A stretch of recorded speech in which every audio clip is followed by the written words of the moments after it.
Halo, assalamualaikum warahmatullahi wabarakatuh. Terima kasih buat teman-temanku semua pecinta catur di seluruh Indonesia yang sudah berkunjung di channel saya ini. Semoga kalian diberi kesehatan dan rezeki yang melimpah. Nah, teman-teman, di video kali ini saya akan membagikan partai catur yang sangat menarik dan sangat legendaris tentunya.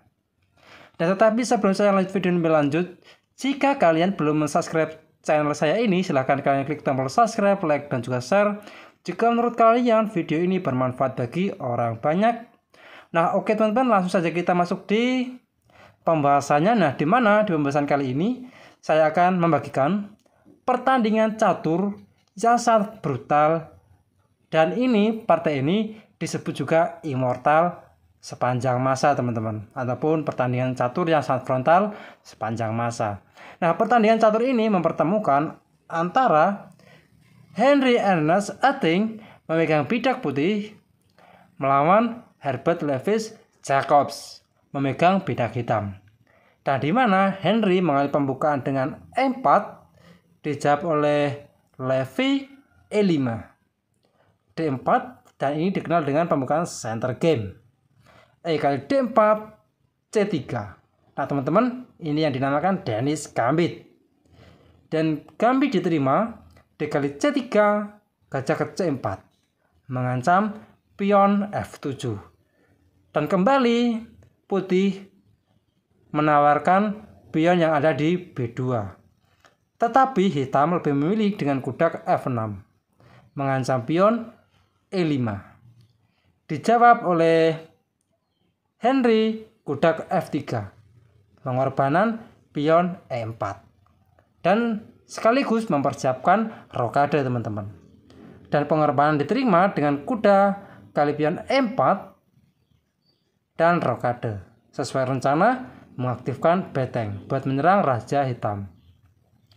Kuda ke D6 menyerang juga gajah, dan dibuat seperti itu juga Henry Ernest tidak menyelamatkan gajah, dan dia lebih memilih dengan kuda pukul pion C3, pengorbanan gajah. Pengorbanan diterima dengan kuda kali gajah beteng E1 skak. Dan jelas dong langkah paksa gajah E7 menutup. Dan berlanjut kuda ke D5 menambah tekanan buat gajah. Kuda ke C6 melindungi gajah.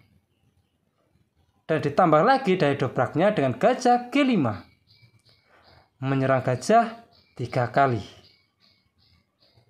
Dan direspon oleh Levy F6 menyerang gajah. Dan di pas juga Henry tidak menyelamatkan gajahnya, dan dia lebih memilih dengan beteng C1 menyerang kuda. B5 melindungi kuda. Dan di pas juga teman-teman, Henry menukarkan kualitas perwiranya dengan beteng pukul kuda. Berlanjut pion pukul beteng, maka kuda ke E5.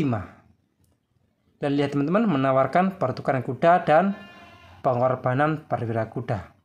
Nah oke teman-teman, sebelum saya masuk di partai selanjutnya ataupun permainan selanjutnya, mari kita analisa. Dan apabila dijawab dengan kuda pukul E5, maka beteng pukul kuda.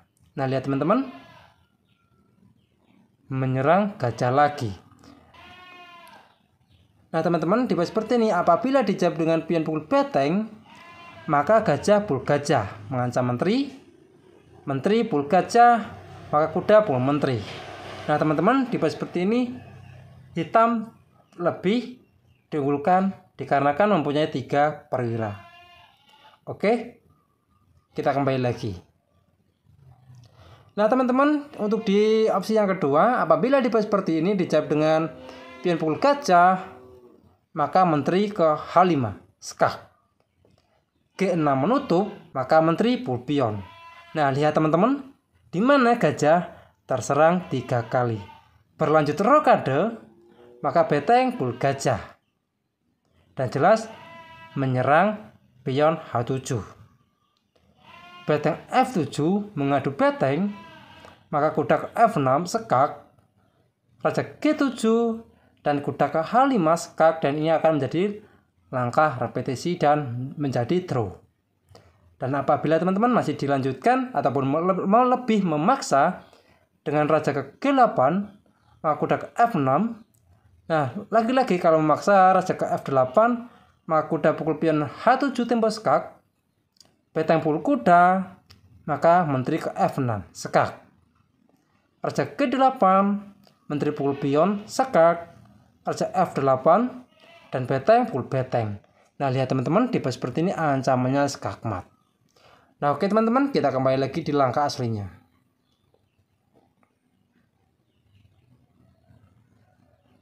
Nah, teman-teman, di langkah aslinya ini dijawab dengan pion pukul gajah. Dan berlanjut, Henry menteri ke H5 skak, G6 menutup.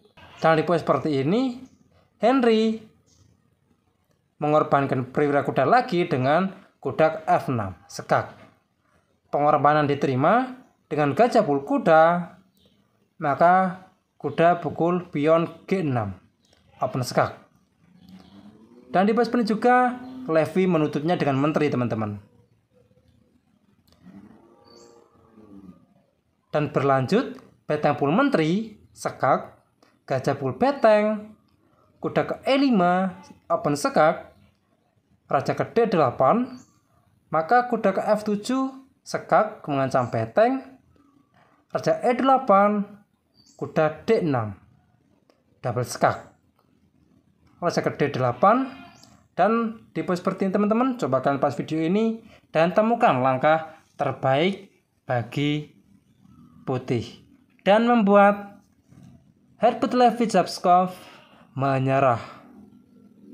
Nah, selamat buat teman-temanku semua yang menemukan langkah menteri E8 skak, pengorbanan perwira menteri. Beteng pukul menteri langkah wajib, maka kuda ke F7 skak mat, teman-teman.